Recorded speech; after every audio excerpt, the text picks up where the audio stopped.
Testing, testing. No, no, just need to set this up right now.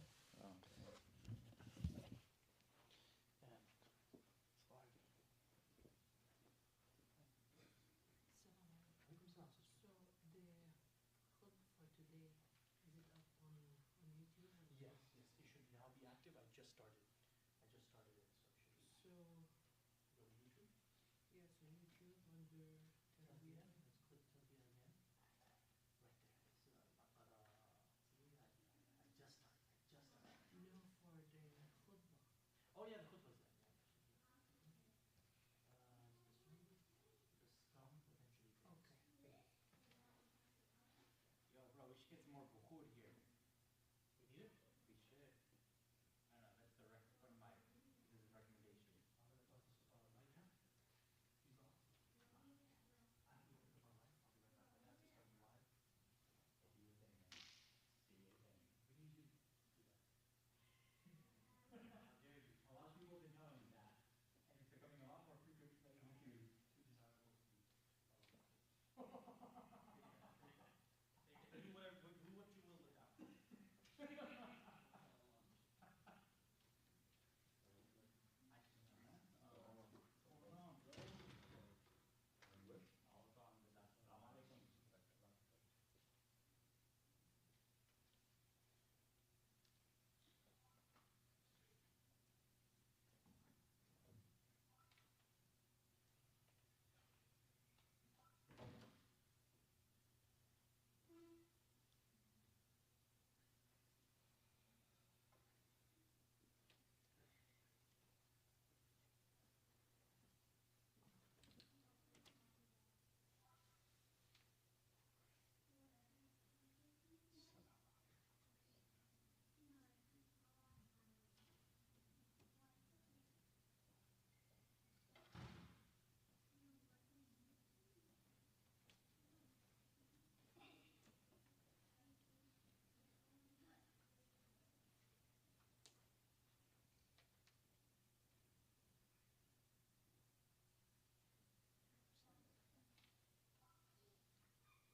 It requires a lot of patience.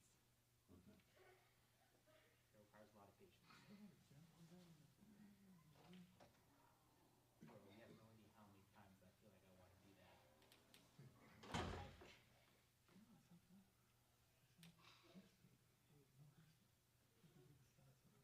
That's exactly what the talking point is.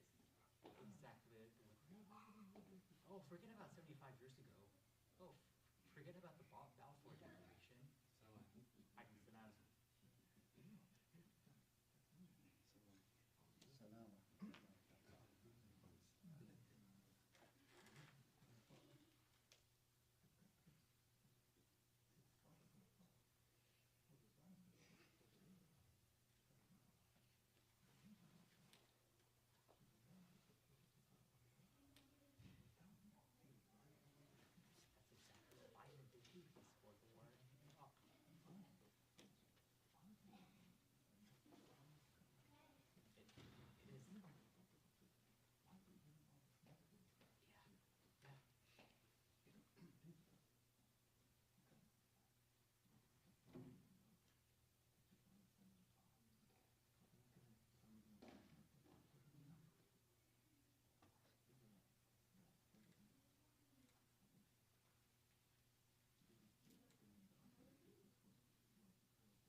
It's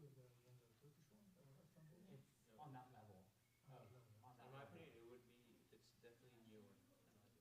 Yeah. It's definitely newer. Better, honestly. I love Turkey and Cappadocia. My two favorite like places I think in the world. So it's like I can't decide on which is better. Food wise, I'm gonna have to give it to Turkey. I haven't had a chance to have like solid traditional You have solid traditional Coptic cooking food. food. I think I actually like Coptic food more. To be honest, I eat that every day. That's why I'm 210.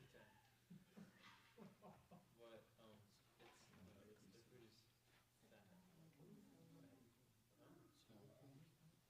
Even though you have rice and meat, but the way that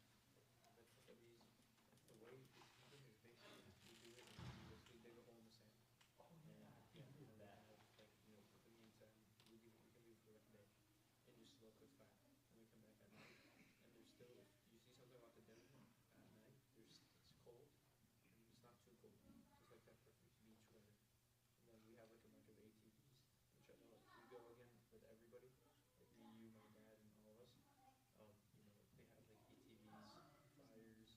You have like a bunch of these normal vehicles, and we can sit there as long as you want.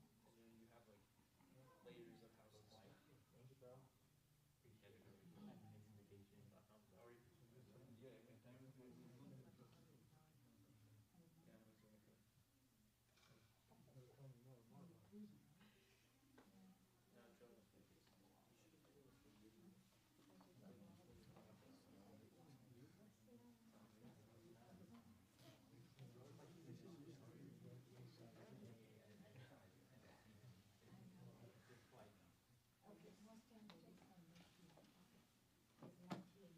Joe, you should have told us like years ago. It's like not yet. Not yet. When I first moved this kid, he was like right here. You had that baby face too. Like the fat one. In our house. Yeah, no, I remember you having some backyard stuff. He gets that in the bag. He gets this in the bag. Yeah,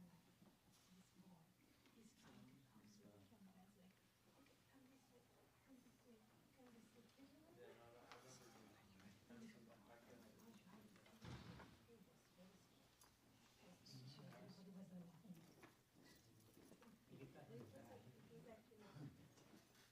Thank you, bro.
All right, here we go. Assalamu alaikum wa rahmatullah. أعوذ بالله من الشيطان الرجيم بسم الله الرحمن الرحيم الحمد لله رب العالمين والصلاة والسلام على محمد وعلى آله وصحبه أجمعين. I begin in the name of Almighty Allah. I invoke His peace and blessings upon our beloved Prophet Muhammad sallallahu alaihi wasallam. Ask Allah subhanahu wa ta'ala to extend His blessings to the Prophet's family and his descendants, his companions and their followers, and the men and women that walk in their footsteps, and ask Allah subhanahu wa ta'ala to make us among them. Ameen. Brothers and sisters, Jazakumullahu khair for coming tonight. I actually checked my notes. The last tafsir session we had was September 15. That was like a month and a half ago. I know I was gone for like 2 weeks, but why haven't we met like all these sessions? Like, doesn't make sense. There was, I think, events and stuff happening on Friday nights. So it's been a month and a half. So I'm glad, alhamdulillah, that we are here tonight to resume our program. We're still in the shade of Surah Al-Baqarah. And, as most of you know, I was in Africa for 2 weeks. And inshallah, maybe one of those nights, once we have a good plan, I think we will organize an event for the community, and I'll talk to everyone about the things that we've experienced in West Africa. I stayed in Sierra Leone most of the time. We crossed into the Guinea border, briefly, but we stayed in West Africa the whole time, and the experience was absolutely incredible. And I really wanted to share with you the work that is happening over there right now. So many of you are going to be excited to hear what's going on. I spent 2 days in Brussels, in Belgium, and then the rest of the time was in Africa. And then, a lot of people ask, so what does it feel like, leaving Europe and going to Africa? Like initially, I didn't know what to think, but I think my feeling was that of, not sure what's going to happen when I was leaving, Europe and going to Africa. And then when I finished in Africa and I'm going back to Belgium in order to, we spent like about half a day and then we took a flight back. I was like, oh my God, I can't believe I have to get back to this horrifying place, right? Like Africa is always, you think of Africa as a place that is poor and people are struggling and civil war and stuff like that, and you should be worried about yourself. And you think of Europe as, this nice civilized place. But when you actually visit both, you realize it is the exact opposite, right? There's nothing to do, absolutely, in Europe. Nothing that we haven't done already.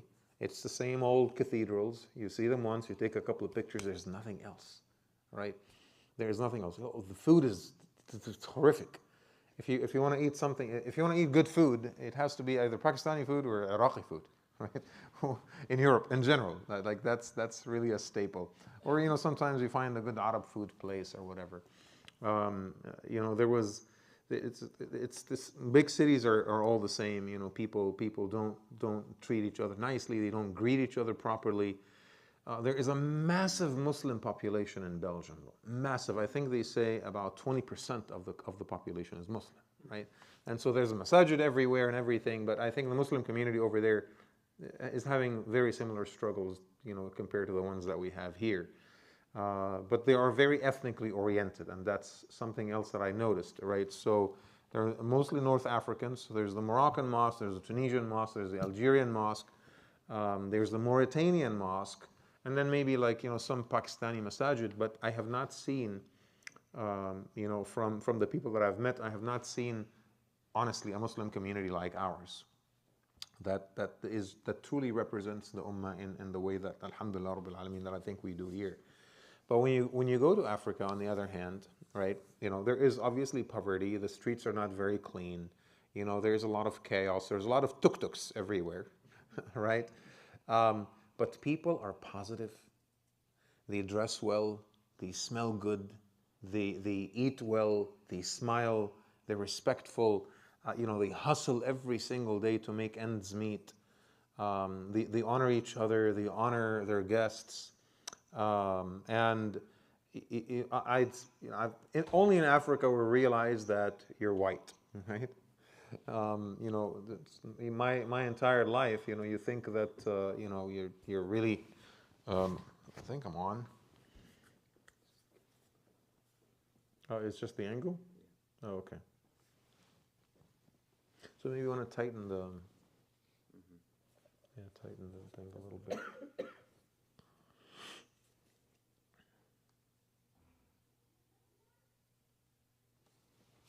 Sorry about the technical glitch here, guys.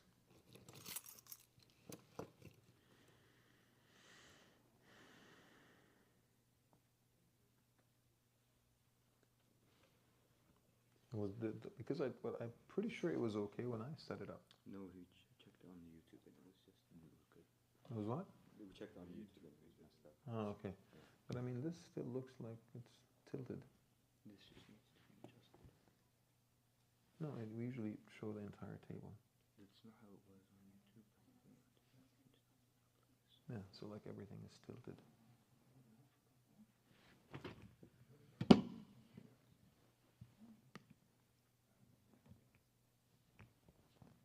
You have to be seeing it, I think, in order to. It just needs to be level. That's it. Did you tighten it? No. I did before. Okay. All right. So yeah. So what I was saying is that one of the things that you obviously notice right away is the absolute utter pride that people take in their Muslim identity, right? I attended a meeting with the Council of Imams in Sierra Leone. So I asked the imam, he has a PhD from Medina. I asked him, and these guys know Arabic, and they did not study Arabic with the Arab, by the way. They did not, like most of them. A few imams maybe have studied in Azhar or Medina or whatever, but most of the imams, they actually studied locally, and they studied Arabic with their shuyukh and their imams and their parents. Like the Arabic language is handed down, over 1,000 years. Okay, and remember, Sierra Leone is not like Mali and Niger and Mauritania, right? Islam came a little bit later, into that territory. But the Imam spoke with me like the most astounding Fusha Arabic that I don't even see the Arabs speak. Okay, so I enjoyed just listening to him. It's sounded like poetry to me. And so I was asking him how many Imams are members of the Imams Council in Sierra Leone. He said 65,000. There's 65,000 Imams in a population of about 10 million people. Which means if there's 65,000 Imams, then there is 65,000 masajid. Okay? And so I couldn't believe it. I said, this has to be an exaggeration, right? So one of those mornings, we wake up very early, we pray Fajr, and then we have some quick breakfast at the hotel. And then we get in the Land Cruiser, right? And we drive 5 hours into a very remote village close to the Guinea border. Okay? And wallahi, brothers and sisters, I'm not even joking. We got off the freeway after 5-hour drive. We got off the freeway and we get into this side road. And when I say side road, it is the most unimaginable road, the most difficult, rugged terrain known to man. All right? Wallahi, my back, my neck were hurting because of jumping up and down the whole time. It is so difficult to drive in those roads, right? So 3 hours, an additional 3 hours, okay, in the middle of the forest. Now, this is not a desert, right? This is tropical. And so there's forest, it's green, lush on both sides, super humid. So we're driving 5 hours on the freeway, 3 hours into these, absolutely nothing, hundreds of miles on both sides, okay? I was like, they're definitely taking us to murder us somewhere. Because if they cut us to pieces and fed us to the tribes, no one is going to hear about us. I was officially scared because it took so long. But then suddenly you arrive at this local village. This is actually the village where the Tarbiyah well was being dug. Okay, and so we arrive at the local village, and then suddenly there is homes and people. And 2 beautiful masajid, more beautiful than the houses that people build for themselves, right? And the imam is standing there, the 2 imams of the 2 mosques. So we built the well next to one of the masajid, and so they hit a huge boulder after digging for 50 feet. Wallahi, I looked inside, I could not see the bottom, right? So they hit the boulder, and it's all done by hand. It's all manual. Okay, there's no machinery involved in any of this. So they hit the boulder and they could not dig any further. So what do? Instead of wasting all the effort, they lined up the entire well with concrete to turn it into a reservoir. And then they went about 100 feet out and they dug another one behind the masjid, and that's where they found the water. And they gave me a little bit of water. It was absolutely sweet. And then they will connect the well to the reservoir so that the water fills the reservoir and it's used for wudu. And then the well is used by the community for water for cooking and stuff like that. So I'm going there, again, this is the imam in the middle of nowhere, and I'm talking to him, and then I started talking in English, and he's like, do you speak Arabic? And I was like, I do. And then boom, that's it. The Fusha started, right? The absolute most beautiful, poetic Fusha Arabic I've ever heard. Because again, this is such an isolated community. And so their Arabic is this perfect, ancient, been 1,000 years, not tainted by any modern words or anything like that. And there's no electricity in that entire village. Everything is done manually. After Isha, people usually just go to bed. and then they wake up for Fajr and they start their day. The entire village is self-sufficient. Every house, they have their own tiny little, maybe half an acre behind the house. They farm their own, groceries and their own, veggies and their own fruit. And they have their own animals, and they live happily ever after. Wallahi, it felt like a dream. It felt like you travel like 300 years into the distant past when you go to a place like this.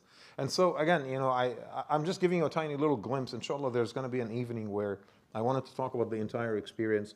I wanted to talk about the Islamic schools, the hospitals, the seminaries. I wanted to talk to you about the programs that they have over there, the solar energy, water treatment. There's so much good that is happening, mashallah, in Africa. And I'm so glad that the West doesn't know anything about it, because they'll probably destroy it if they heard about it. So it's happening like, in the villages, in the tropical areas, away from prying eyes. I'm so glad that that's what's going on.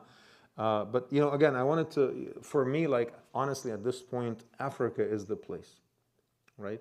You want to travel, you want to do a little tourism, you want to do a little R&R, you want to enjoy great food, you want to enjoy amazing people. You have like how many countries in Africa? Like 50 some countries? Sky's the limit.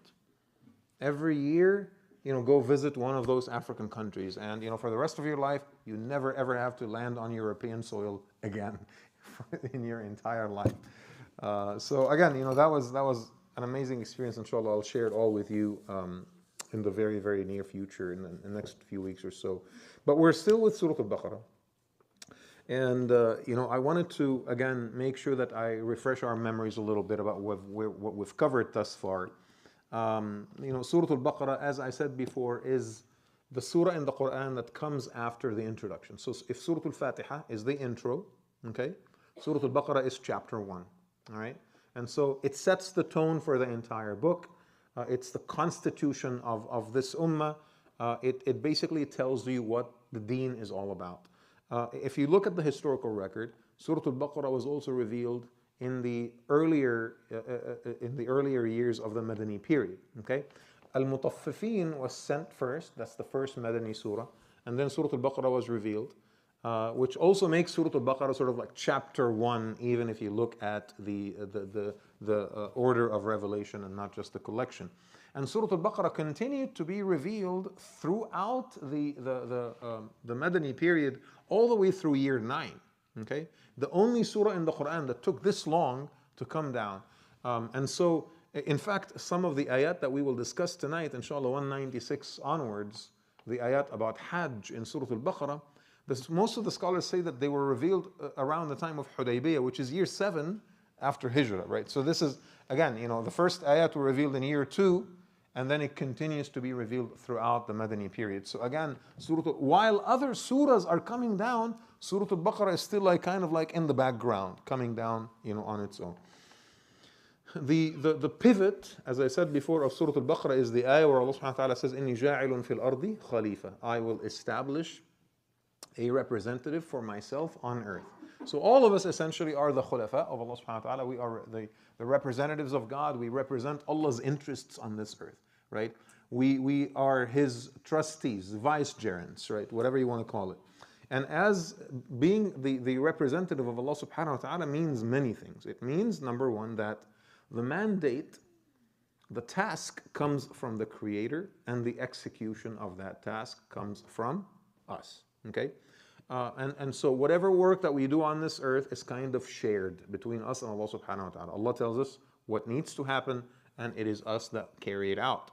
It's not angels, it's not jinn, it's man, it's human beings that are supposed to carry out the will of Allah subhanahu wa ta'ala on this earth.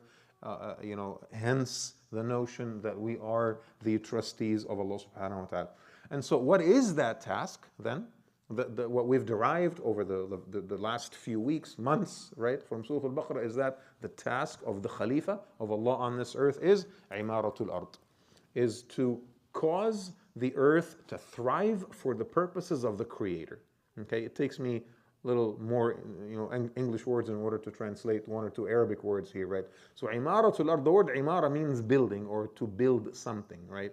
And so building the earth, cultivating the earth, causing the earth to thrive for the sake of Allah's purposes and not man's purposes. And I even talked before, about, and subhanAllah, Africa, I think, is such a great example, because I think we automatically make an assumption that technology is important, that technology is indispensable, that technology is necessary for human progress or for human development or for human happiness, okay? And you look at the Western world, and the Western world did advance significantly in terms of the production of technology, right? We already know that, okay? But the question that remains is, are we really better off with all these technological advancements or not? I mean, that is a question that is yet to be answered.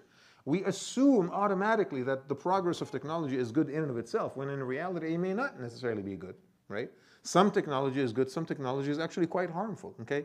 Are we better? So people will say, oh, look at the Western world. The Western world produced what? We produced, the internal combustion engine. We've produced the internet. We've produced, the fighter jets. We've produced, Facebook. We've made Google. You have your iPhone. It's all made by Western ideas and Western technology. I was like, okay, some of these things are useful, right? Technology that helps us maybe produce more food so that there's less poverty and less hunger, on earth. Technology that helps us perhaps, do some water treatment so we're able to, clean water and it's used by human beings. Some technology has to be good, okay? But are we better off because we have Facebook? I think that's a debatable matter, right? Are we better off because we have email? Are we better off today because we have the internet as opposed to 200 years ago when people needed, to send letters? Maybe we were better off with writing a letter and taking our time, and then dropping it off at the mail at the post office, and then they take their sweet time over there processing the letters and everything, and then it gets on a ship and it travels a month across the oceans, and then your relative overseas receives the letter and it's just opens it up very slowly and takes and smells it first, right? And then you read it, and then you take a couple of days thinking about it. Right? And then you write another letter, and then literally the process back and forth takes about 6 months. All right? You might look at that and say, oh, those are the ancient times. Now we have email. Now we have text message. Like I WhatsApp my friend, in the Middle East, boom, he responds right away. Yeah. And if he doesn't respond, after 2 minutes, you think that they're ignoring you. All right? The fast pace of technology, I think what it did is that it put more pressure on us to be more efficient, to do more things, in the day. Is that healthier for us or not? I don't know. Probably not. Okay? Maybe we are healthier taking it a little bit easier. I'm telling you, there's tremendous anxiety, mental health, the mental health epidemic, depression, all kinds of things. Americans, by the way, see therapists 10 times more than the closest country in the world. We are maxing out in America on therapy. Okay, like literally every single person who has the remotest degree in some type of therapy or the other, their entire schedule is full. Like I just read this article again, in the New York Times, that Americans are maxing out on therapy. All right. So technology, I don't think that it has made us happier. It's made us more efficient. It's made us, get things done. But it certainly did not particularly make us happier. And so when you go to Dubai, for instance, oh, Dubai is so amazing, it's so civilized. Why are you saying this? Because they have high rises?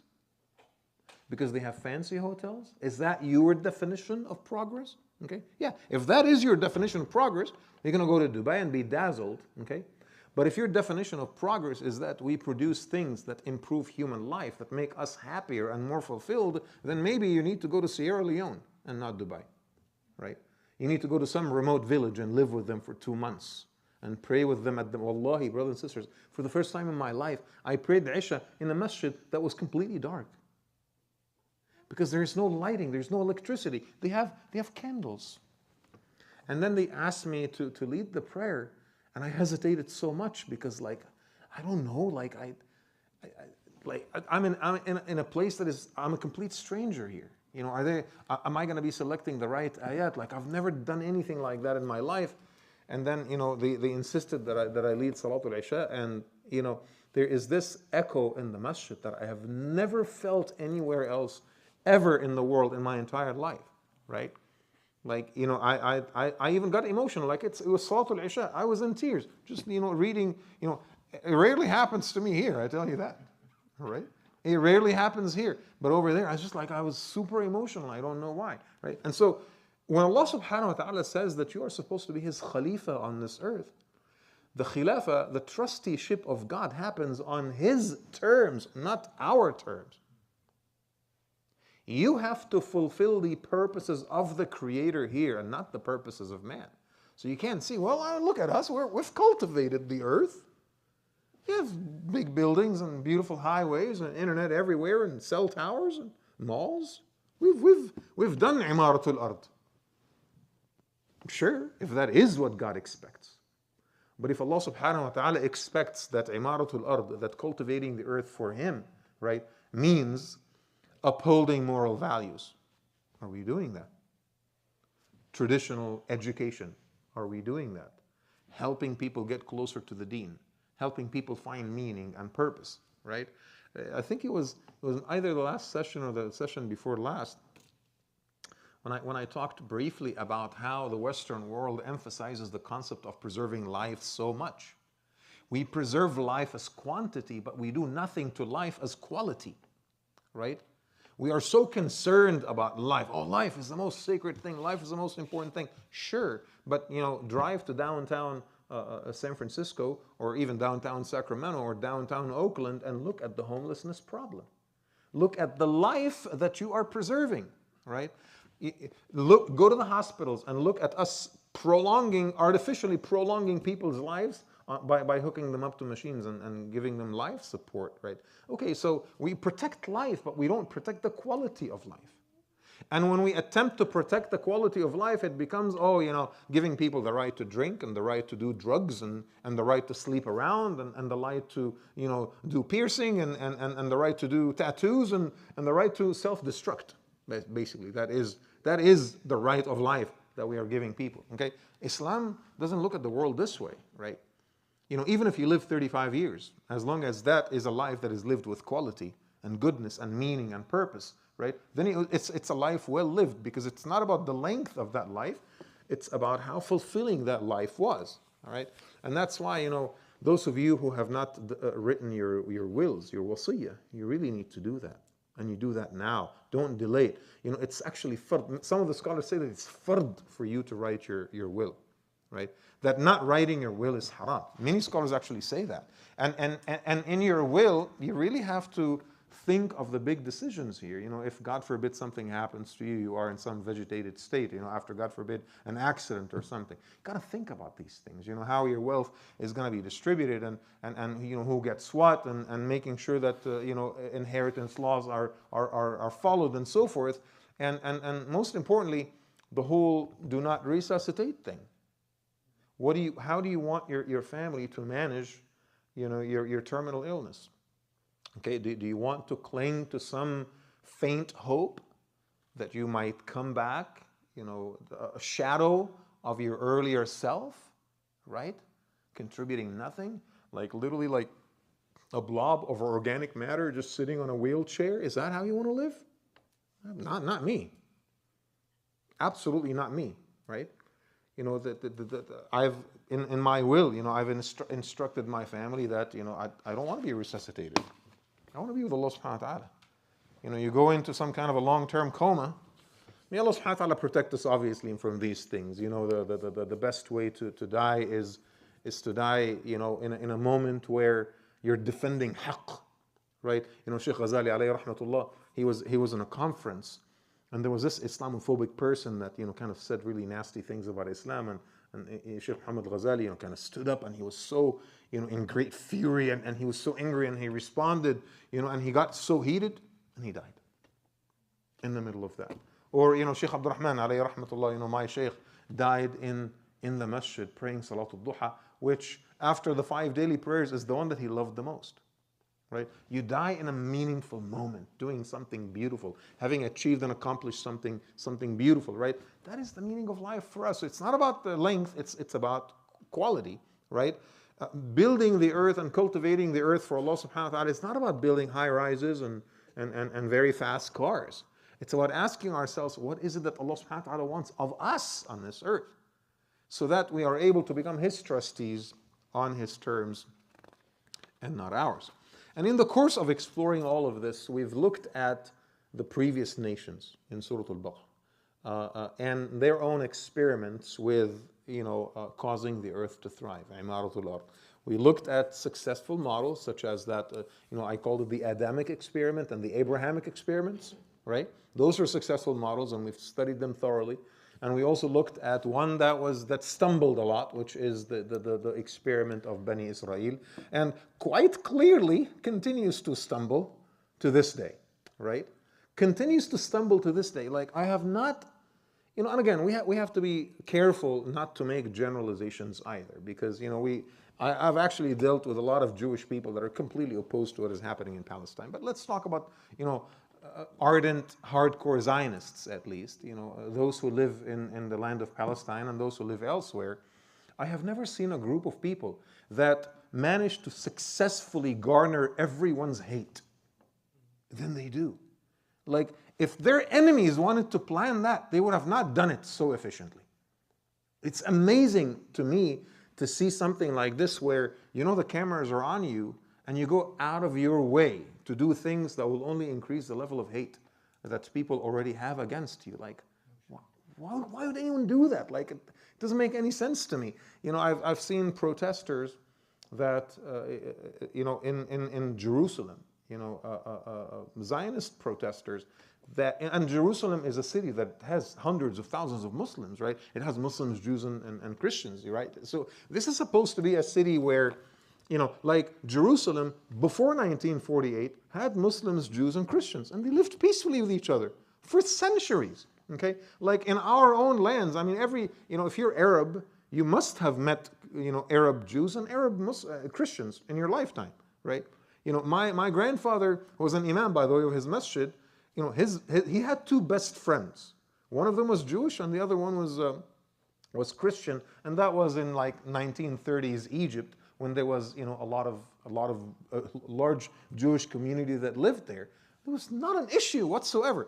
But in Jerusalem of Israel today, you have this protest where there is tens of thousands of Zionists that are standing there, death to all Arabs. The only good Arab is a dead Arab. Your religion is a farce. Your mothers are all prostitutes. Like the absolute most profane attacks on everyone that is not them. And say again? That's anti-Semitic right there. What they say? What they, isn't that like literally anti-Semitic, right? Social media is actually like going crazy right now with people's commentary on this trend that is coming out of Israeli users today, where you see Israeli TikTok and Instagram users mocking Muslims and mocking the people of Gaza and mocking the shuhada and mocking the dead and the babies and the mothers, right? Like, no one does that. No one takes pleasure in taking the life of someone else. Like, even if you have to commit an act of violence, it's just still a somber moment. You've taken a life. Like, this is not something to take lightly. Even if you think that your cause is justified, you don't celebrate death. Like, no one in their right mind celebrates death, right? Even Muslims, like the Prophet ﷺ, completely prohibited, mutilation, of dead bodies or dragging them around. There is sanctity to death. And Muslims never smiled and laughed and danced, right, when they have had historically to commit acts of violence in self-defense, right? But you see these guys, this trend on TikTok right now, where you have, Israeli girls, young girls, like teenagers or whatever, they're wearing hijabs and holding like, what is pretending to be like a baby, okay? But it really is not a baby. It's just like, like the head is made of a fruit or something, and then it's just like a little scarf that is, wrapped around, and then the camera is on them, and then they're pretending like they're Palestinian mothers. And they're like, oh no, this is my baby. I don't care about my baby. And then he just throws the baby to the side, right? Or these guys that are, basically, oh, we are the ones with the water, and so they're dancing around the water faucet and licking the water and drinking from it in order again to mock the people of Gaza. You don't have water, but we have water. Like, who in their right mind does something like this? Right? It's absolutely crazy. And so I keep looking at Quranic guidance, and I keep saying to myself, there are those who messed up that experiment at the time of Musa alayhi salam. Right? When they followed the Samaritan, as-Samiri, and then they melted their gold and everything into the calf, and they worshipped it. And other people in the community were horrified at these actions, and this foolishness continues to hurt the cause of the Jewish people to this day. Right?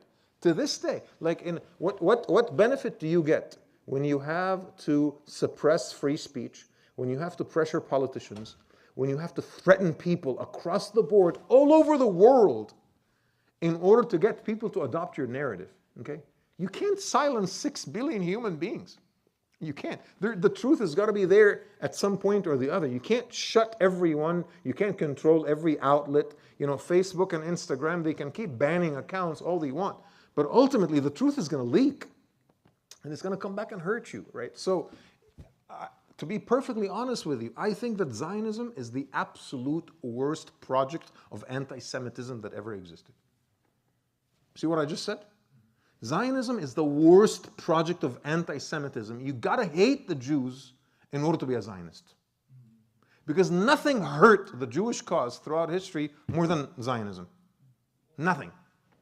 And that is not something that I say lightly, right? I say that with great care and great caution, because again, I've been talking about this for years. We as Muslims, it's haram for us to engage in anti-Semitic rhetoric. It's haram. That's against the very teachings of the Quran. It's against the very teachings of Islam. And I will show you later on in Surah Al-Baqarah where Allah subhanahu wa ta'ala highlights the actions of good people from Bani Israel as well. The Quran doesn't just talk about the negative. The Quran also talks about the positive. And maybe in 1 or 2 weeks, inshallah, when we talk about the struggles between the Hebrews and the Canaanites, right? And the struggles between them and the Philistines, and the story of Talut and Jalut, I will show you how the Quran speaks favorably of good Jews as well, and how the Quran speaks favorably of good Hebrews, and how it speaks favorably of the true worshippers of Allah subhanahu wa ta'ala from the Jewish community. So there's no place for generalizations here. We're talking about people who support an ideology that is based in tyranny, that is based in the displacement of others, that is based in racism, that is based in making sure that everyone else that is not Jewish is actually is treated as a second-degree citizen. The very definition of an apartheid state. All right. And these are the things that are not talked about out there, obviously, in public discourse because it costs so much. One of the brothers was actually telling me, and I'll stop here because it's going to be too much to this is going to be an abyss. We're never going to stop. One of the brothers actually told me today that America is so divided. We are divided in every single matter. We have never seen American politicians or American media or the American public taking one position, and that never happened before. It's always multiple positions, right? There's always polarization about everything, including matters of common sense. Like the American people disagree about whether the earth is round or not, whether the earth is a sphere or not. There are people that are called flat earthers, right? There are people who disagree that we only have 2 genders. They think that we have 64 genders. Right? So we disagree about everything else. And somehow, you want to tell me that the American people, all the American politicians, the American leadership, the American media, all of them unanimously agree to be pro-Israel? That's not possible. It is not possible without a conspiracy, that is. There's got to be some machine that is well-funded with thousands of employees sitting somewhere, and on their computers, they're studying the life of every single important person, every single celebrity, every single politician, every single media person, everything that they tweet, everything that they put on Instagram, how much money they raised in their campaigns, and they use that to influence them, right? And of course, okay, I use the word conspiracy lightly. None of this is illegal, by the way. In America, this is perfectly legal to do that. That's just called lobbying. It's called advocacy, right?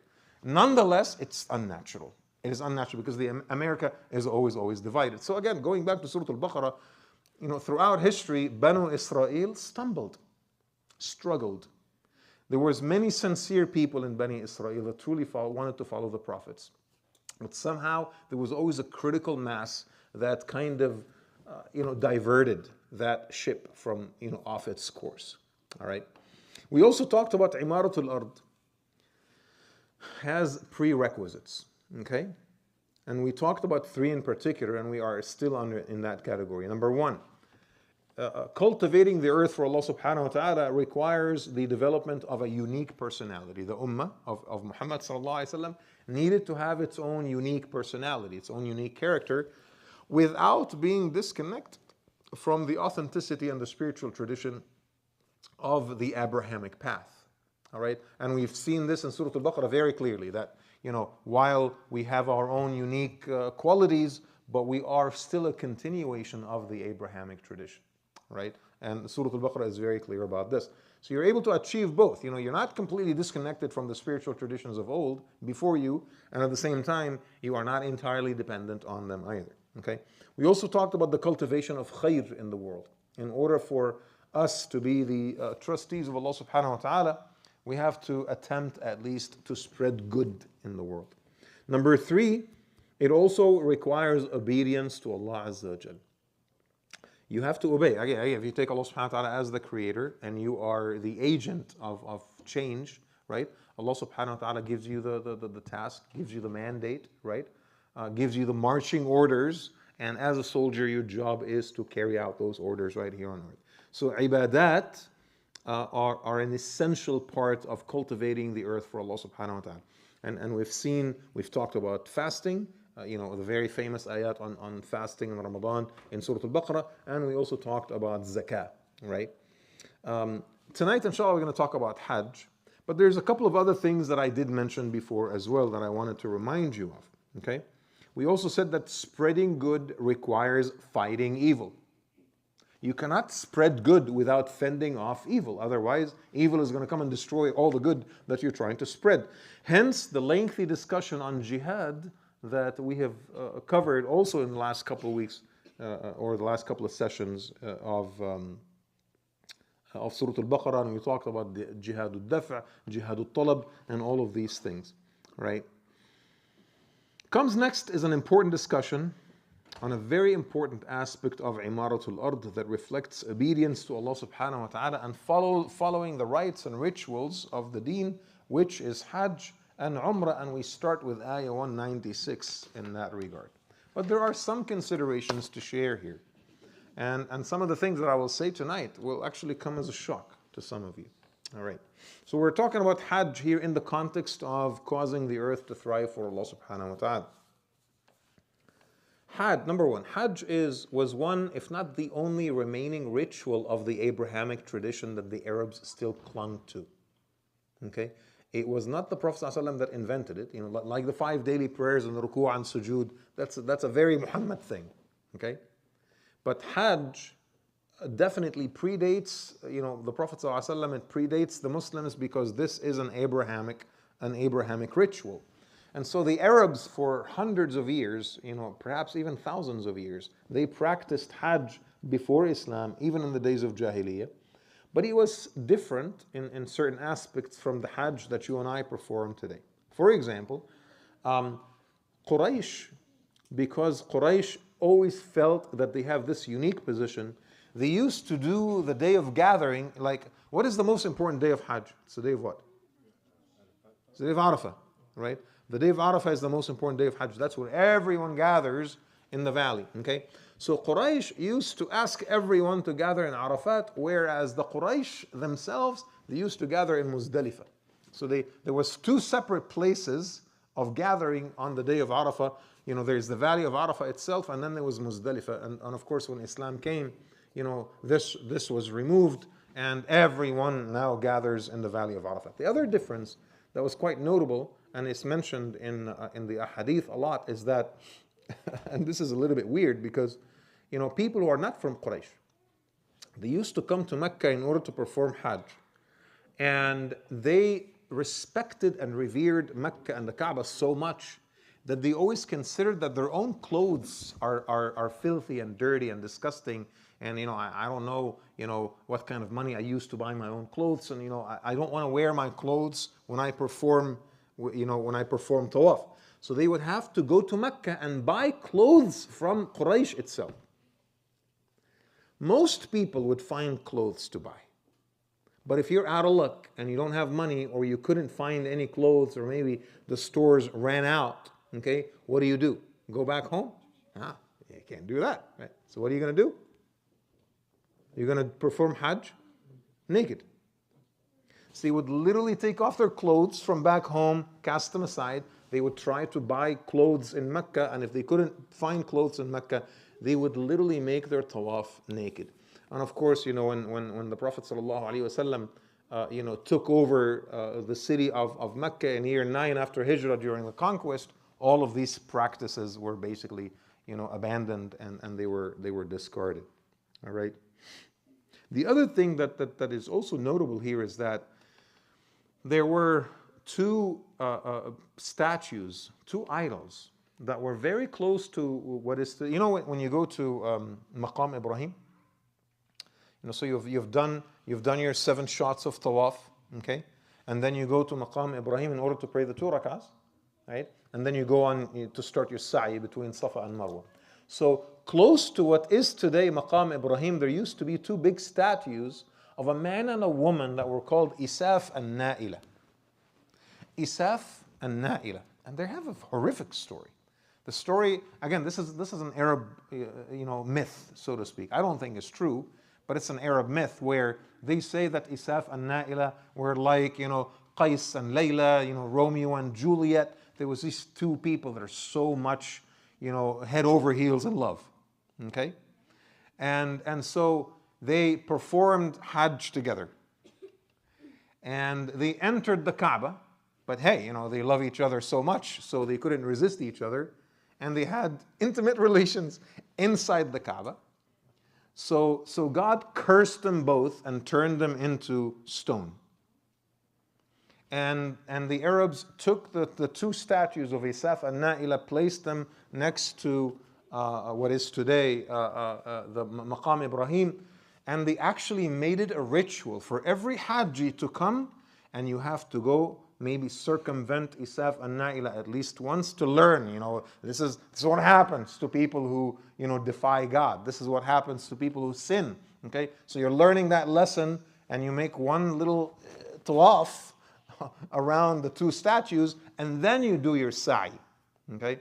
So when Islam came, Muslims were almost repulsed by the concept of sa'i altogether.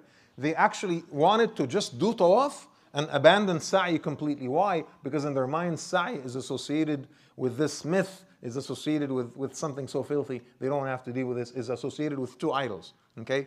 And the Prophet ﷺ told them, no, we're just going to avoid the 2 idols because they've been destroyed. But sa'i, is part of the rituals of Islam. Allah subhanahu wa ta'ala says in the Quran, إِنَّ الصَّفَا وَالْمَرْوَةَ مِنْ شَعَائِرِ اللَّهِ فَمَنْ حَجَّ أَوْ اعْتَمَرَ فَلَا جُنَاحَ عَلَيْهِ أَنْ يَطَّوَّفَ بِهِمَا. Going between Safa and Marwa is an essential rite of Hajj. So if you perform Hajj or Umrah, you have to do sa'i between them, right? So these are some of the differences between how Hajj was practiced, in the days of Jahiliyyah versus Islam. Additionally, the scholars raised the question, when did Hajj become fard? When did it become fard? Some scholars refer to Surat al-Hajj, which we covered a few years ago. Surat al-Hajj is a Meccan surah, and it talks extensively about Hajj, maybe revealed 4 or 5 years before Hijrah.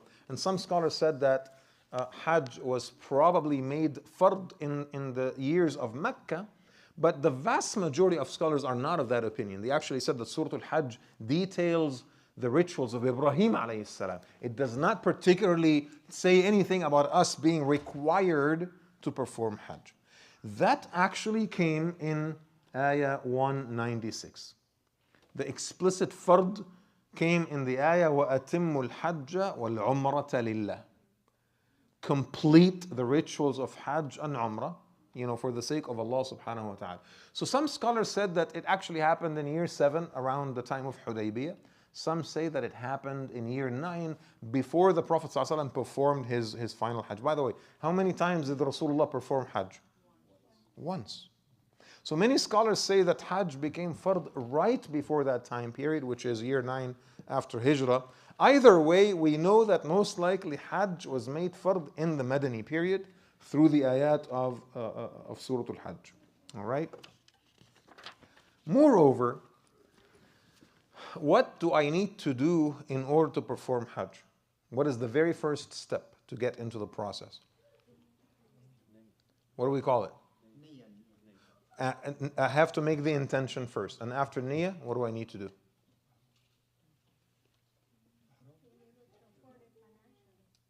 All of that, has to happen first, right? But let's assume that, all the prerequisites have been met, and now you're on your way to perform. You pray the 2 rak'ahs after you do what? After you do ihram, right? So you have to perform ihram, make ghusl, take off your regular clothes and put on your ihram clothes, at least for men, and so on and so forth. And then after that, you pray your 2 rak'ahs and then you head towards Mecca in order to start. But here's the thing. What are the places where ihram needs to happen? What is it called? The miqat, right? The miqat is the place where ihram needs to actually happen. And miqat is a funny word because miqat essentially means what? It means timing. Miqat means timing. It doesn't mean a place, like a physical place. It means timing, which tells you that there is an association here between time and space. There's a requirement that you perform your ihram at a certain place at a certain time. Okay, but I will get to that in a second. Most of the scholars actually say so. For example, if you're coming from Dubai. Have you ever done Umrah coming from Dubai? Like you've taken Emirates to Dubai and then from Dubai to Jeddah or something like that? Remember, we've done that a few times. The miqat actually comes upon you while what? While you're in air. And they do announce on the flight that we are now passing by the miqat for the people that are coming from the eastern parts of Arabia. And that's when we actually, one after the other, we go into the airplane bathroom and we actually change our clothes, and then everyone comes back like in their ihram, right? So it's really interesting. Now if you're coming from Egypt, there is another miqat. If you're coming from Jerusalem and Syria, there is a different miqat. If you're coming from Yemen, there's a different miqat. So you have to ask yourself, if you're coming from Turkey, okay, that's all the Fertile Crescent, you're coming from the north. And so you have to ask yourself, where are you descending upon Mecca from? East, west, north, south. Which direction are you coming from? And based on that, there is an actual place that is designated, even from the days before Islam, where people from those directions will have to. You see how meticulous the rituals of Hajj are? Very detailed and very meticulous and extremely important. And I will tell you in a minute, inshallah, why Allah subhanahu wa ta'ala wanted it to be so detailed like this. Some scholars actually argue that miqat, generally speaking, is just sunnah. And it's okay for you to do your ihram at home, right? So this is an accepted position. In fact, a lot of scholars say it's an accepted position. If you wanted to do miqat at home, it's more comfortable. You have all your things and stuff like that you can do that. So theoretically, and please don't go around quoting me, saying, "Oh, Imam Ali said this and that." Don't quote me on this. But theoretically, okay, you could be like in Granite Bay, and you actually do your ihram, and be in ihram outfit all the way through Mecca, like literally like a 2-day flight. You're going to SFO and you're taking Turkish or Emirates or KLM or whatever, and you are in ihram. Theoretically, you can do that. Some scholars have made that permissible. Okay, let me ask you this question: what does the word Hajj mean? MashaAllah, any converts here? Do we have any converts? Everyone here is born Muslim, right? Everyone is born Muslim. You grew up Muslim, right? Any John? Oh, there's one. All right. So you're excluded from this question. Okay, I'm asking these guys. All right, these guys that, mashallah, grew up in Muslim households, been taught by Muslim parents, went to Sunday school, studied the deen all these years, Buni al-Islamu ala khams, the 5 pillars of Islam, all the good stuff. All right, now tell me, what does the word Hajj actually mean? Linguistically, what does it mean? Say again? Hardship. No, it does not mean hardship. Nope. Isn't that sad? I think it's sad. I'm not judging you guys, but it really is sad. Okay? Like, what does salah mean? What does the word salah mean? Connection, right? Salah from sila, connection, right? You shouldn't. What does shahada mean? To testify, shahida, to be a witness to something with your own eyes. You have to know these things. So what does hajj mean? Al-hajju huwa al-qasd in the Arabic language. Hajj means to focus yourself and focus your effort on reaching a destination that you've designated to yourself, right? And some scholars, of linguistics, they say that Hajj also means having a destination, qasd, right? You're set on a destiny, but you do that multiple times, okay, in the Arabic language. And so they would say, Hajj al-shay'a ay qasadahu. In the spoken Arabic language, I mean maybe like more Fusha, more ancient Arabic, they would say, to perform Hajj to a place means to go and visit that place. So it's not just Mecca, it's not just the Kaaba. Hajj is an Arabic word that was used in a different context even before that. Now, Islamically speaking, Hajj is to set your sails upon the city of Mecca in order to perform the Islamic pilgrimage. That is essentially what it means. There's another word in the Arabic language that sounds like Hajj that we also use quite profusely. There's another word that sounds exactly like Hajj. Hujjah. What does Hujjah mean? Hujjah means evidence or proof, dalil. Show me your Hujjah. You're making an argument, show me your proof. Okay? They both come from the same root word because Hajj means to direct yourself in a certain direction. So Hujjah means to direct yourself towards the truth, to set your sails towards the truth, right? Using evidence in order to achieve that. So I just figured this would be like a nice little linguistic tidbit for you guys. All right?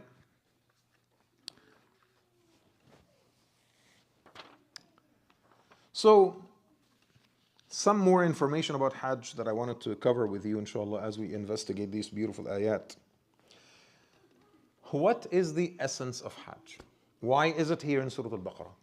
Why, of all the surahs, Allah subhanahu wa ta'ala selects Surah Al-Baqarah in order to tell you that Hajj is fard and starts giving you the details of how Hajj is performed, of all the surahs. Okay, what is the very essence of Hajj? Okay, so just let's all of us collectively, inshallah, come up with some answers to this question. What do we achieve when we perform Hajj? How does Hajj help you as a Muslim? Hajj emphasizes what?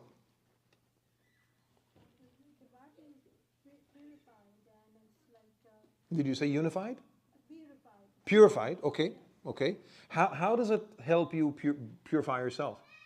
Because you have, this is the first pillar of Islam. Sure. You have completed the fifth, assuming that all the four before them. That you're doing a good job with the other 4. Right. And so now you have completed the fifth one. So it completes your Islam, right? Sure, that's a great purpose. Okay, what else does Hajj do? It helps you achieve taqwa, God consciousness. Absolutely. What else does it do? When you go over there, you have to be dressed in these white garments. What's the point of that? Your laws are forgiven. We're all one. We're all one. The rich and the poor, the white and the black, we're all one. We're all dressed. Even like a lot of sisters, even though out of sympathy of Allah subhanahu wa ta'ala, Allah does not require women to wear the bland, bare 2 pieces that men wear because, women, they like to dress up and they like to look nice. So they were not required like we do to dress up in this very simple way. But most sisters, when they perform Hajj, they're wearing what? They're still wearing white. Okay? So that we all look the same. They all look like beautiful angels over there. It brings that feeling of unity of the ummah, the equality of the believers before Allah subhanahu wa ta'ala. What else does Hajj do? What do you need to do before you perform Hajj? You have to pay off your debts. You have to write your will. You need to contact your employer, right? You need to inform your friends. Guys, I may or may not return. I don't know. A lot of people, thousands, tens of thousands of people die during Hajj and they don't come back home, okay? And then when you go there, you are wrapped up in the shrouds of a coffin. What does that tell you? Hajj reminds you of what? And then you're standing in this massive place that has 7 million people. It reminds you of what? Of the Yawm al-Qiyamah, of the Day of Judgment, right? All these are the essences of Hajj. Also Hajj is a very important place where trade happens, business transactions. There's the exchange of goods. It's a huge season, which isn't a concept that is being quite abused, if you ask me, by the Saudis. Today they're hiking up the prices and so forth. But essentially, at its very core, Hajj is a place where goods are exchanged, cultures are exchanged, languages are exchanged, right? These are all values of Hajj. But none of this answers the essential question, how is all of this related to Imaratul Ard, to cultivating the earth and making it thrive for Allah subhanahu wa ta'ala? The concept of Hajj is, for example, that all of us belong to God. Mm-hmm. And that Tawheed, unity, belong to one God who owns over the million of the heaven and earth, and we are there to worship Him, basically. That's what it is. Mm-hmm. That's our mission, to worship Him. Absolutely. Yeah. Worshiping Allah subhanahu wa ta'ala it's the most essential, fundamental thing. But the question that I raise still is, why in Surah Al-Baqarah? And how is this related to Imaratul Ard? That is the question that I still raise, because none of this happens arbitrarily. And I'm just using my own ijtihad here. It may be right, it may be wrong, but this is my personal opinion. Think about it. Go back to the history. What was there before Hajar and Ismail arrived? Nothing. Nothing. In fact, Ibrahim alayhi salam characterizes the valley of Mecca, and he calls it what in the Quran, in Surah Ibrahim? رَبِّ إِنِّي أَسْكَنْتُ مِنْ ذُرِّيَّتِي بِوَادٍ غَيْرِ ذِي زَرْعٍ. Lord, I have left my family in a valley that has no plant, it has no life. There is nothing over there. It's barren. Okay? This was an empty desert. And then Hajar and Ismail came. And then Jurhum came, the tribe from Yemen. And then the Arabs settled in that area. And then Ismail alayhi salam grew, and he rebuilt the Kaaba with his father Ibrahim. And Ibrahim called upon people on earth to come, and now delegations of all these nations started coming and filling that place every single year, doing their tawaf and doing the rituals of Hajj and so forth. What does that tell you? That Hajj is actually an example of Imaratul Ard. It's an example of how empty, barren land was cultivated and became the very center of civilization. A place that was completely empty, and with the thriving and the efforts of believers like you and I, Allah subhanahu wa ta'ala made this into a place that is so thriving, that is so bustling with life, that is so beautiful. To teach you what? When you go home after done with your rituals of Hajj, take that spirit with you to cultivate your home and cultivate your community and cultivate your society. Continue the mission of being the trustee of Allah subhanahu wa ta'ala everywhere you go. And honestly, you need to do that only once to learn the lesson. This is not something that you need to do every day. If you do it once in your life, you've got the point. And that's why I feel so sad when I see people in our community who go and spend $35,000 and they are going after the premium experience, the absolute utter luxury experience.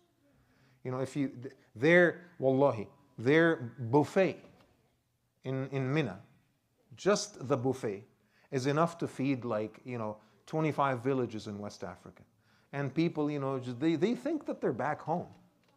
And then they get so upset and frustrated when things don't go their way, when the passports are delayed, when I don't get my room right away, and the bed sheets are not super clean, and then the food is bland. Right? It's astounding how it misses the point completely. Okay, my Umrah group, every time we go, I keep reminding them, guys, this is not tourism. This is not tourism. There's supposed to be some struggle. In fact, if there's no struggle, you are missing the point of Hajj. If there's no pain involved, you're missing the point of Hajj, right? So always keep that in mind, inshallah ta'ala, when you perform Hajj. All right?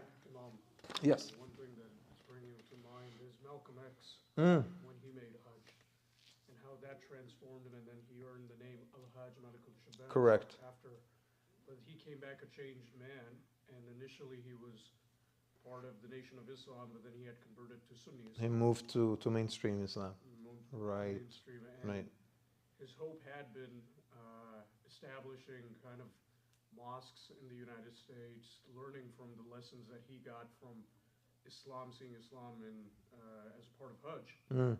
bringing that to the Western lands SubhanAllah. as a means of fighting racism, as a means of fighting materialism even. Mm-hmm. Obviously, he didn't live long enough to do. Correct. that. Correct. Well, that's such a great example, by the way, of someone that truly absorbed the true essence of Hajj and wanted to come back to his own community and do some, good old development work. Cultivate his own community to the purposes of Allah subhanahu wa ta'ala. Again, essentially that is the purpose of Hajj. Okay? And so here's the thing though, and you're not gonna like this particularly. The ayah says what? وَأَتِمُّ الْحَجَّ وَالْعُمْرَةَ لِلَّهِ. What does the translation say? Perform the pilgrimage and Umrah in honor of God. If you are, is this, what's your name, brother? Justice. If Justice just took his shahada yesterday and he read this ayah right now, what is he going to assume automatically? What is he going to assume? The ayah says, perform Hajj and Umrah in honor of God. So if Justice just took his shahada, I know he's been a Muslim for a while, but if he just took his shahada a couple of days ago and he read this ayah, what is he going to automatically assume? That both Hajj and Umrah are what? Are fard, are obligatory. Is that your, if I asked every single one in this room, okay, what is the status of Hajj in fiqh? You're going to say what? Hajj is fard, it's an obligation at least once in a lifetime for those who have the financial capacity and so forth. However, no, Umrah is sunnah. Now, Umrah is sunnah. I have a choice with Umrah. I can do it, I don't have to do it, it's up to me, right? You'll be shocked to realize that the minority opinion of the scholars, which is that of Abu Hanifa and some of the Malikis, are the ones that actually say that Umrah is only sunnah. The Shafi'is and the Hanbalis and most of the Malikis, they believe that Umrah is fard, and you have to do it at least once in your life, just like Hajj. It resembles it in some ways, but it only takes like 2.5 or 3 hours to complete, right? So it doesn't take a few days like Hajj does. But I want you to keep that in mind, and because a lot of people think that, it's okay, this is just a choice. Maybe it's not. Okay, we have very strong opinions, and the ayah is very, very suggestive of a mandatory nature of Umrah as well. Okay, so Umrah is the lesser Hajj, is the simpler Hajj, is the shorter Hajj. Hajj is the complete experience. So if you're financially capable, perhaps you should consider doing both Umrah and Hajj. And that's why the scholars actually have 3 types of states when it comes to Hajj. There is al-mufrid, right? Al-mufrid is the one that, the singular, the one that plans to perform Hajj by itself.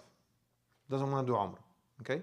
And then there is al-mutamatta'. Al-mutamatta' is the one that was performing Umrah, but then you know what? It's already Shawwal, Hajj is around the corner. I'm just going to stay here in Mecca, and I'm going to stay with my cousins until Hajj comes, and then I'll perform Hajj. That person is called al-mutamatta' because he wasn't intended on doing Hajj, but kind of changed his mind after performing Umrah. Al-muqrin, which is the third category, is someone that makes the intention of doing both Umrah and Hajj. So performs Umrah first, breaks their ihram, slaughters the animal, it's called hadi, right? You're offering a gift to Allah subhanahu wa ta'ala, hadi from hadiyah, and then gets into ihram again in order to perform, their Hajj. And so al-muqrin is actually the one where most of the scholars said, you should follow. If you want to follow the sunnah, always be muqrin, make the intention of doing both Umrah and Hajj before you actually go, so that you've basically hit both. All right? وأتموا الحج والعمرة لله فإن أحصرتم فما استيسر من الهدي. What does it mean? So it says perform or complete your Hajj and Umrah in honor of God. فإن أحصرتم, if you are restricted, if you are held back, then you need to perform hadi. What does that mean? Let's say that someone who went on Hajj, let's say somebody who got very, very sick and was not able to perform the remainder of their rituals. Someone who lost all their money.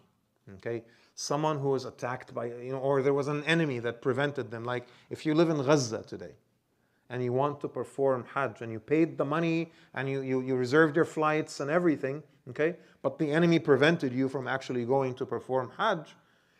The way out of this is, Allah subhanahu wa ta'ala says, فَمَا اسْتَيْسَرَ مِنَ الْهَدِي. You select an animal of a good size, usually like a full-grown lamb, like a sheep, or an adult goat or something usually older than a year, and you slaughter that animal and you offer it to Allah subhanahu wa ta'ala. And here's the beauty about this. If you follow these steps and you have been legitimately held back from performing your Hajj, and then you've done your slaughter, you don't have to redo Hajj in the future. The fard itself has been taken care of, even though you have not even seen the Kaaba with your own eyes. But you've made the intention, and you are held back beyond your control, right? Or maybe whatever it is, you got arrested because you paid your taxes a little bit late, or whatever happened, right? Something that you did that is completely out of your control, and you were not able to actually perform Hajj. You do your hadi, and then after that, your Hajj is almost as if it's complete. وَلَا تَحْلِقُوا رُؤُوسَكُمْ حَتَّى يَبْلُغَ الْهَدْيُ مَحِلَّهُ. Now, if you actually went through Hajj, and you performed Hajj, and you've completed, and now you're done with all the rituals, don't shave. Because shaving indicates what? It indicates breaking your ihram. It indicates that you're done. Okay? Don't shave until the animal is slaughtered, and that usually happens, I think if I remember, it's the 10th day of the Hijjah. So it's the 10th, right? It's the 10th day of the Hijjah when Hadi actually happens. So this is, definitely after Arafah. All right? فَمَنْ كَانَ مِنْكُمْ مَرِيضًا, Allah subhanahu wa ta'ala says, أَوْ بِهِ أَذًى مِنْ رَأْسِهِ فَفِدْيَةٌ مِنْ صِيَامٍ أَوْ صَدَقَةٍ أَوْ نُسُكٍ. So some people, they have like a skin disease, or maybe there was lice or something that affected their hair, so they need to shave before the end of the rituals. They need to shave a little bit earlier. In that particular case, they can compensate by either fasting, and the Prophet ﷺ says in the hadith 3 days. Okay, so those will be the 3 days during Hajj season, most likely the 3 days at the very beginning, right? Or you feed 60 poor people, or you slaughter an animal and give it as fidya, right? I'm going through this quickly because none of you will be going to. Are you anyone going to Hajj this year, or planning to go to Hajj? MashaAllah. Yeah, so maybe we can talk about the details privately later if you're interested in learning more about this. فإذا أمنتم فمن تمتع بالعمرة إلى الحج فما استيسر من الهدي. Now this talks about tamattu', which is the second category. Someone who performed Umrah and then decided to stay on for Hajj. The Quran says you need to break your ihram, do your hadi, offer the animal, and then wait for Hajj to arrive, and then get back into a state of ihram as well. فَمَنْ لَمْ يَجِدْ فَصِيَامُ ثَلَاثَةِ أَيَّامٍ فِي الْحَجِّ وَسَبْعَةٍ إِذَا رَجَعْتُمْ. If you can't find, you don't have money, or you can't find an animal to slaughter, or whatever, for any reason beyond your control, then you fast 3 days during Hajj and 7 days after you return home. تِلْكَ عَشَرَةٌ كَامِلَةٌ. That is 10 full days. ذَلِكَ لِمَنْ لَمْ يَكُنْ أَهْلُهُ حَاضِرِ الْمَسْجِدِ الْحَرَامِ. These rules only apply to people that are not residents of Mecca. If you're a resident of Mecca, you don't actually have the luxury to do tamattu'. Residents of Mecca have to perform Hajj by itself, because they have the entire year to do Umrah if they wanted to make some room for the outsiders that are coming. So these rules don't apply to the residents of Mecca. وَاتَّقُوا اللَّهَ وَاعْلَمُوا أَنَّ اللَّهَ شَدِيدُ الْعِقَابِ. Be fearful of God and know that Allah's punishment is severe. absolutely detailed. And I didn't mean to go in depth into the rituals of Hajj, but I wanted to make a point here. And that point is Allah subhanahu wa ta'ala is detailed about what He expects.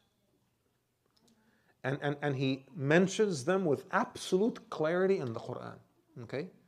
And if you go back to the very beginning of the ayah, it says, وَأَتِمُّ الْحَجَّ وَالْعُمْرَةَ لِلَّهِ.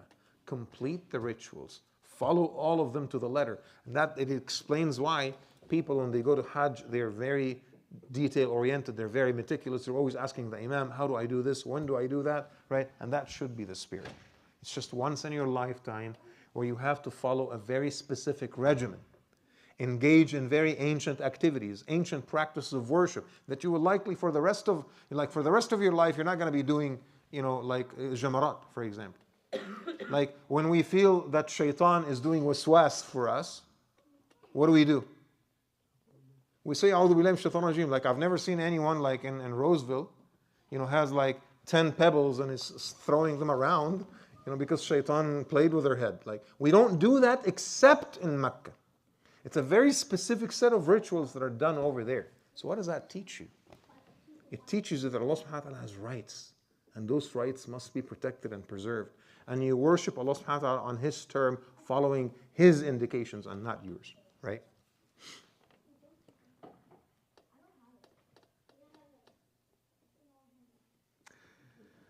I think I'll probably stop here and I'll take some of your questions. I mean, there's a couple more things that I wanted to say, but it's already 8:17. Inshallah, I'll continue this next time. So if you have any questions, I'll be more than happy, inshallah, to entertain them. Jazakallah khair for joining us tonight. Alhamdulillah. Yes. I just wanted to comment on. I've been engaged on lives on TikTok, just to show our support, especially when there are pro-Israelis coming up and then just spreading lies. Yes. Everywhere. You know what this guy said? He said, "Birthright Israel, the trip you take." Yes. This guy, well, he's probably like some ignorant Australian guy who's probably from black community, from the picture, and he said birthright is like Hajj for Israelites to go to Israel and perform all the. It was of course they answered the question. The only difference is that we don't go to Saudi Arabia and say, "Hey, I'm Muslim, give me a Saudi passport." Exactly, that was the point I brought up. That would be nice, right? You don't go there, but it was horrible. No, there's just so much of that right now. Again, the campaign of misinformation this time in particular is so pervasive. You know what that tells me? That they feel deep inside that they're losing grip. They won't go crazy like that unless they feel that they're losing grip. So now I just Yes. want to comment something. Also, Please. To add to that, this is actually the first time in my life that I've seen the youth, our kids, have so much engaged With the cause. I haven't seen it for the past 20 years. Subhanallah. And also the common public, generally speaking. Exactly, the non-Muslims. No, I agree. We've actually talked about social media, right? And in Elk Grove, with the brother. Yes, yes. And I deleted all social media before every October 7th. Correct. And I downloaded them again and created. Because now there's a good reason to have them. Yes. Yeah. And I set up my account, bought 1,000 followers just to have access for lives, because you can't go live if you don't have them. And then I'm just being there just to show our support, especially when there are a lot of lies. And you know what the irony is? The pro-Israeli influencers, they don't let people to go in and comment without subscribing and paying $4 or $5, and which is very frustrating. And our pro-Palestine influencers, it's open. I mean, you can go in, just comment. I actually didn't know that on social media you have to pay. This is how outdated and disconnected I am. Really, is that on TikTok? Yes. Like some accounts you have to pay in order to comment? Yeah, there's a subscription. And there are some people that actually pay in order to comment? Yes. Yeah. I mean, I pay some you send stars for like 1 cent, 2 cents, and then I know it's not a lot, but just to show our support. Especially I see. There are a lot of people and Palestinians that are making, of course, living out of it, and they're saying, of course, I don't know, Allah knows, but they're saying, we're supporting our brothers and sisters in Gaza and West Bank. TikTok is just a whole different universe, man. But it's only what they do, you know? Every night, it's like, goes like for 8 hours, 10 hours every night. I see. And it's their probably no job. Yeah, I mean, I go on Facebook occasionally, maybe Instagram once a month, but I have no idea. I've never been on TikTok, I think. Yeah. There's that saying right now that's Yes. there's that saying right now that the Israelis are telling us what's happening, the Palestinians are showing us. And what you see is what you believe. And subhanAllah, that's changing hearts and minds. I notice, I don't know how widespread it is, but it's still nonetheless happening, is that non-Muslims learning about the Islam from the Palestinians and their steadfastness, that they're going to the Quran. And then some of them are even saying that these Palestinians are speaking in the ways that the prophets of old would speak in our own Bibles. And subhanAllah, I mean, Allah is the best of planners. Right. You know? Right. Exactly. That's just another trend. It's happening like everywhere. And then TikTok, a lot of influencers, and you just scroll, especially when your algorithm picks up, it's like one after another. I'm reading the Quran, and then they're like actually reading it. I heard about that trend, yes. Which is stunning, you know? And it really is. It really is. I mean, it's just, you know, you're an average person. You don't have any particular biases. You're the product of your environment. And then you look at this. Initially, you're exposed to the Israeli narrative. But then you spend more time on social media, you start seeing other things that defy that narrative. And so you see what's going on in Gaza and what the Palestinian families are experiencing every single day. And then you're absolutely terrified, and because you're asking yourself, if this happens, like, let's say, like, I live in South Sacramento, if this happens where I live, like, oh my God, okay? But then you realize that their response is not like yours. They're not as terrified, they're strong, their faith is robust, they smile, they say Alhamdulillah. You know, the kids are still playing soccer on the rubble, right? They're praying Salatul Jama'ah under the shade of a broken minaret, right? We've seen all this. So if you're a Westerner, you know, struggling with spirituality, trying to find meaning and purpose, and then you find religious teachings changing people's lives on the ground, that's like you found a treasure, right? Withstanding the horrors of war. Exactly.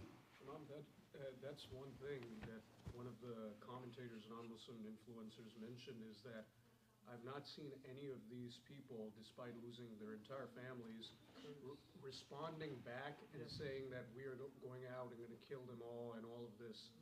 We're not seeing that hateful rhetoric, and I think it's perhaps one of the things that we're going to have to think about, inshallah, when we emerge victorious from this, that inshallah people are now looking at us through this and also learning about Islam, how we're going to be conducting ourselves as the lights are shining on us. We're getting this attention. Absolutely. And also being a representative of Islam in this way. Absolutely. And mashallah, the people of Gaza are leading the way in that regard. 100%. 100%. By the way, one of the other things that I found astounding this time is the number of Jews on social media that are coming out in support of Palestine, right? And I'm not just talking about like the anti-Zionist, you know, Jewish rabbis of, you know, the New York movements or whatever. I'm talking about just average people. I'm talking about doctors and engineers and nurses that are coming out on social media. I've been taught my entire life that, you know, Israel is the homeland, you know, the Palestinians are terrorists, and this and that, and just the events of the last few weeks are showing them otherwise. So that too is another development, I think, that is going to change the narrative completely.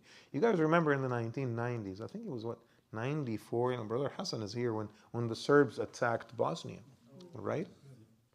You know, I remember I was in college back in those days, and it was almost nearly just as bad as what is happening in Gaza, if not worse, by the way. Like the videos, the rape of hundreds of thousands of women, and the destruction of the cities, you know, Srebrenica and Sarajevo and what they did. You know, I've been telling him for years that I want to go visit Bosnia, but he hasn't invited me yet. But again, you know, I was a kid, you know, going through this stuff, and you know what that did to us? One of the reasons I actually became a little bit closer to the Deen was because of the Bosnian crisis. And one of the reasons why many Bosnians actually became religious is they started asking themselves, why am I being attacked? Because I'm Muslim? Wait a second, what is that thing? And they started studying Islam. And there was this resurgence of Islam in the Balkans as in the aftermath of the attacks of the Serbs. I mean, who could have thought?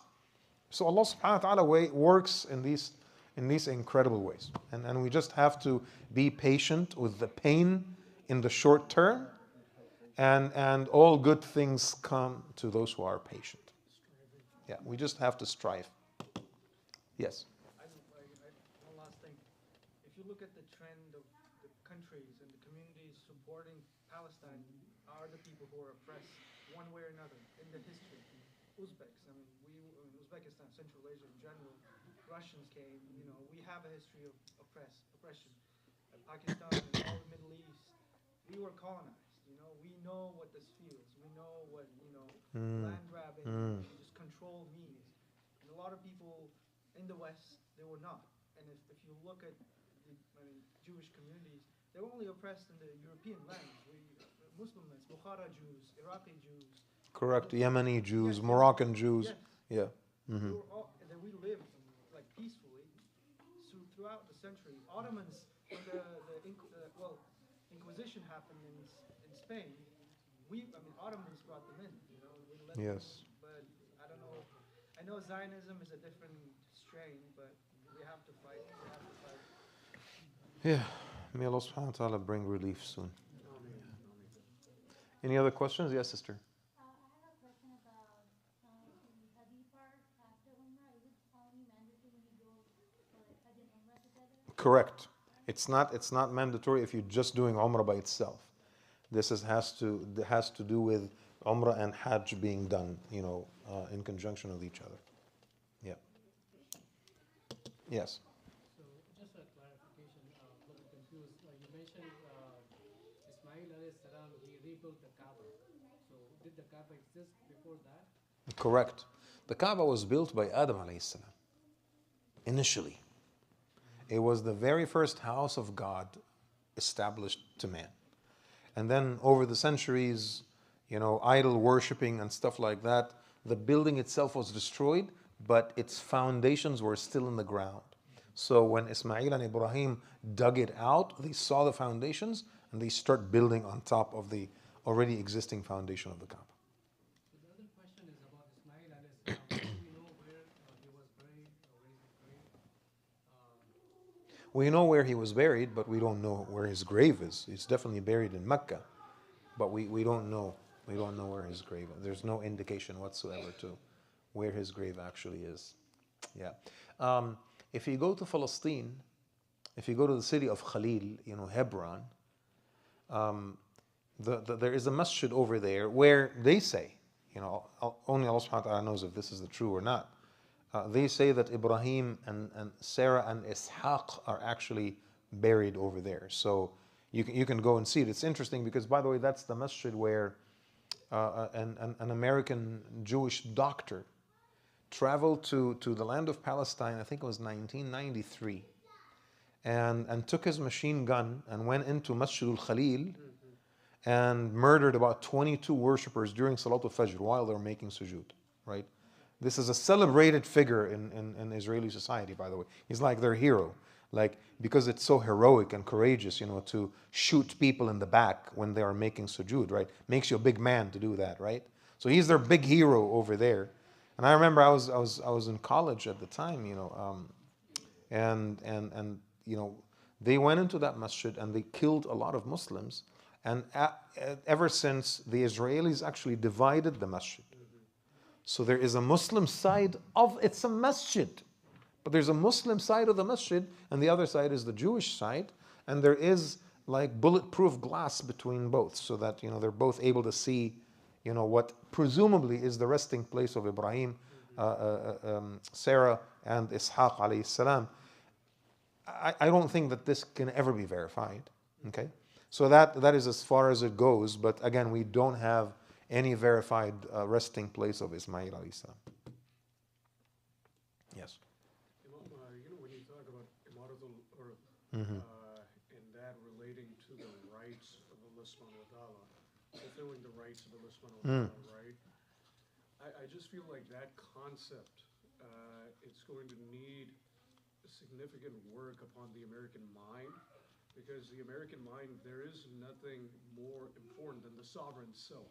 That the rights of the sovereign self in the individual identity, and then you can see all of its different tentacles outside of that, that my identity, my pursuit of my desire, so on, that we see. But there's that concept, and the rights of a higher authority. They're even losing the concept of a state, as the idea of a state is breaking down, belief in a common state, let alone the idea of a God. And in your thoughts, how do we bring that concept back? Because there can't be an idea of immortal earth if you don't even believe that there is the rights of a higher entity.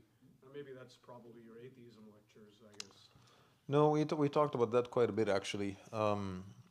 There is, so I don't know if are you guys familiar with Plato or Platonic ideas? One of the theories of Plato is called the theory of forms. And in Plato's theory of forms, he basically says that every category was conceived in the mind of God first, before it became a category right here on earth. So there is an abstract horse that was created by God. And in the world, we see so many horses, different sizes, different colors, but you see them, you know the difference between the zebra and the horse and the donkey, right? Even though horses are very diverse, but we can still tell which is a horse and which is not a horse, all right? And this is how Plato developed the idea of different species and different categories. There's a table, there's a category table, there's an abstract table conceived in the mind of God, but then there is a big table and small table and wooden table and plastic table and so on and so forth, right? Platonic ideas in general lead to the conglomeration of things and bringing them together, all right? Now, Aristotelian ideas, on the other hand, if you look at antiquity and debates in antiquity, Aristotle advocated for what historians or philosophers ended up calling a God-centric a man-centric universe, right?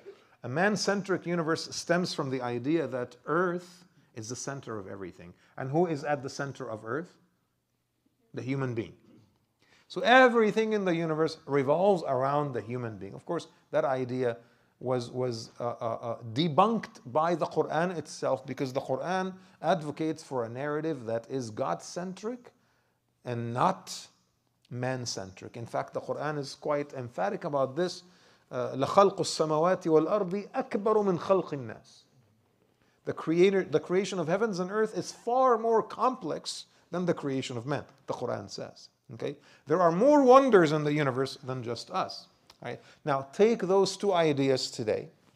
The ever perpetual Aristotelian centrism has the tendency to keep breaking us further and to keep fragmenting us further, okay? To the extent that now there is that notion of transhumanism, right? What is transhumanism? There's no such thing as the human species. We are no different from other mammals. To transcend humanity itself, right? This is individualism in its absolute worst, most exaggerated form. So while Platonic ideas tend to coalesce things together and create a sense of association with something bigger, that's why a lot of Muslim historians actually say that Plato was the prophet of his people.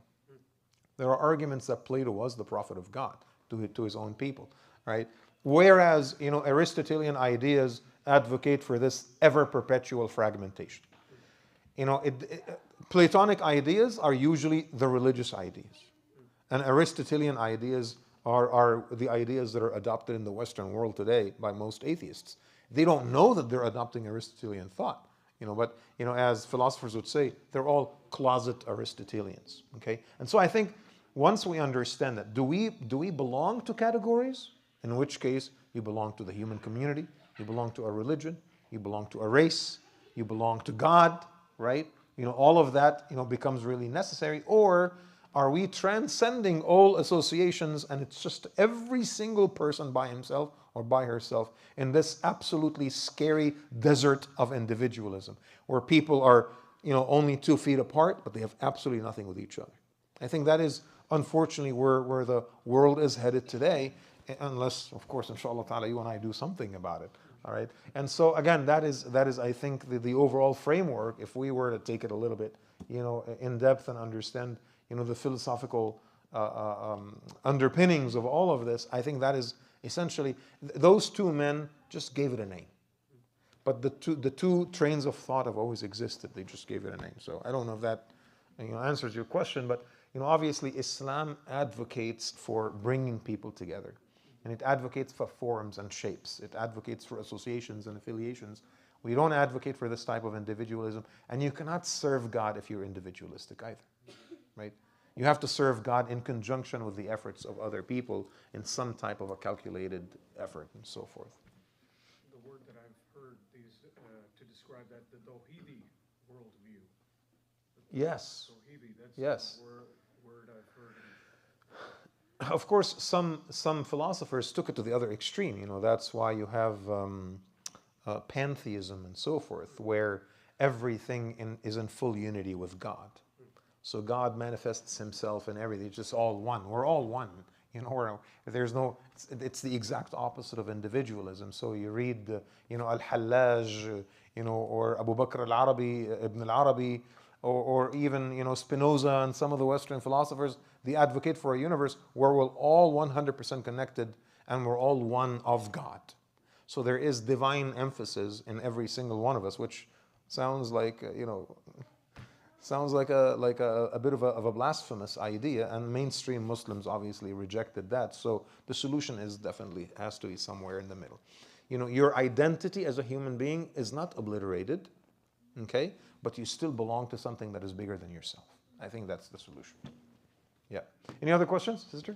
I do have one question regarding creating a living well or Yes.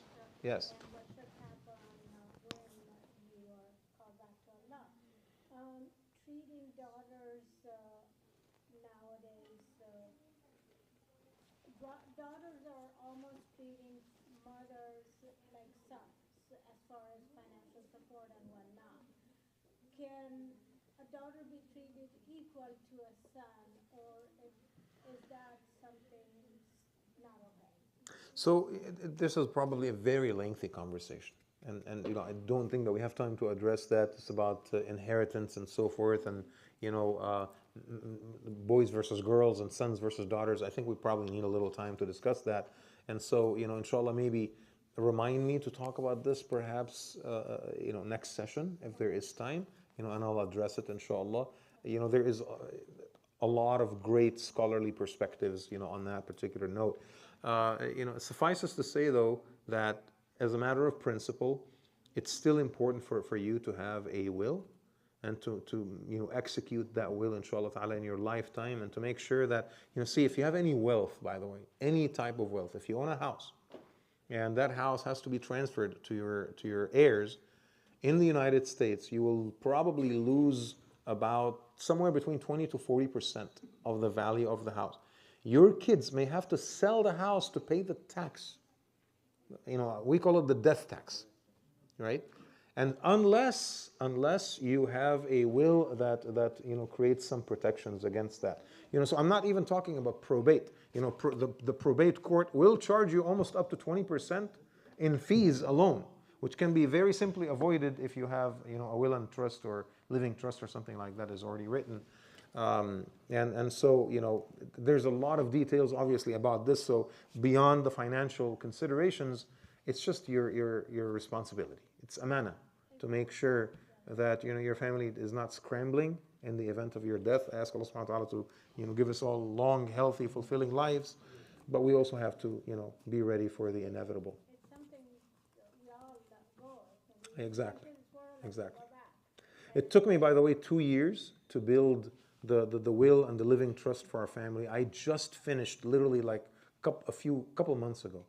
And I wanted to go through this first because I wanted to learn everything about it before I share it with the community. It's so complex to navigate Sharia law and Islamic considerations with California laws and federal laws and so forth. It was quite complex, but I think we got it. We have it, alhamdulillah, under control, and I'll be more than happy, inshallah, to organize a session in the very near future to address just that point. The medical directive for those of us Correct. who That's part of it as well. that too needs That is definitely part of it as well. we need to Mm-hmm. understand, although we may want to help someone, but, our parts need to go with it. Absolutely. We cannot be a donor, and things like that. That needs to be clarified in the medical directive. Yes. Jazakallah khair for bringing this. One last question before we stand up for Aisha, inshallah. Yeah, so you said for, when we go to Hajj, we have to, for the Ihram, there's a, place, right, when you go in the flight, when you change the two clothes for Ihram. Correct, yes. Some there's a different opinion, we can wear it from here or time. So why we can't wear when we go landed in the hotel, and why there's a difference?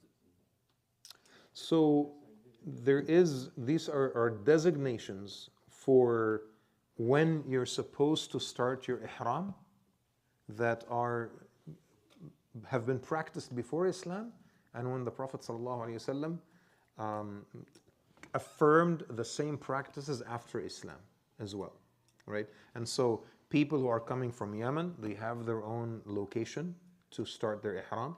People who are coming from the Gulf, people who are coming from Egypt, from Syria, whichever direction, every single group of people, depending on the direction that they're coming from, they have their own miqat. They have their own location at which they need to be doing their ihram. And so in order to honor Allah subhanahu wa ta'ala, you honor these rituals. Like, we don't ask, why is Maghrib 3 rak'ahs? Okay?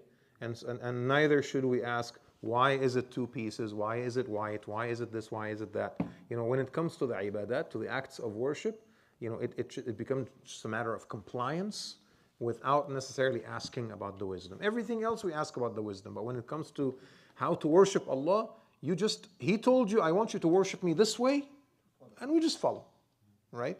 If there was a better way to do it, Allah subhanahu wa ta'ala would have required it and would have asked it. When we do masah, for example, if you're wearing your socks or your shoes and you've had wudu, within 24 hours, instead of washing your feet, you do what?